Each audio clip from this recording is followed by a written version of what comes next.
তারপর আর এই রকম ফিরে যাবে 3 লাখ করে 6 লাখ গান দিব সত্য দেবে তো? তোর মতো ফকিলার লগু 6 লাখ চেক কাটে নিব আরে গজু আমি কি চেট কাটে লাগলে? আরে আমি মুরিদ করতে পারি। খতনা হ্যাঁ ঠিক তো কি করে খতনা করে দিব ও মহারাজ রানী, আরে বিসমিল্লাহ বলি আপনি মোর পকেটে আগে যেতে হাত আরে প্যাকেট থেকে ভাই, আরে সারা দিনটা রোজা রাখে, আরে এক সুরঙ্গের একটা গরিবে চলো তুমি এখন যেতে পারো মা? আমি আছি। তোর কি সমস্যা? বড় ছোপ হয় না দেখছেন আজার ব্যবহার। আরে রানীটার নে হবার রাস্তা তো হবে।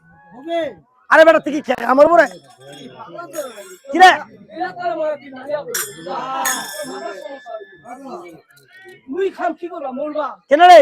মোর পেটটা ছোয়া হবে পেটটা আস্তে আস্তে করে বড় হবে মিশালা চিয়া করে মরে নি বডি মোর বেচাই না ছোয়া মানে অন্তানে লে যা ও কতনিটা ছনে রে। হ্যাঁ আরে নির্মল লয়া রাজা রানী মোর অন্দরে চলে যায়। আরে ঘোড়া ছিল উজরাইন না। আরে নি করছে তোর। আরে কেমন করে এক পা দিপা করে চলে যায় ফকিরের বাড়াবো।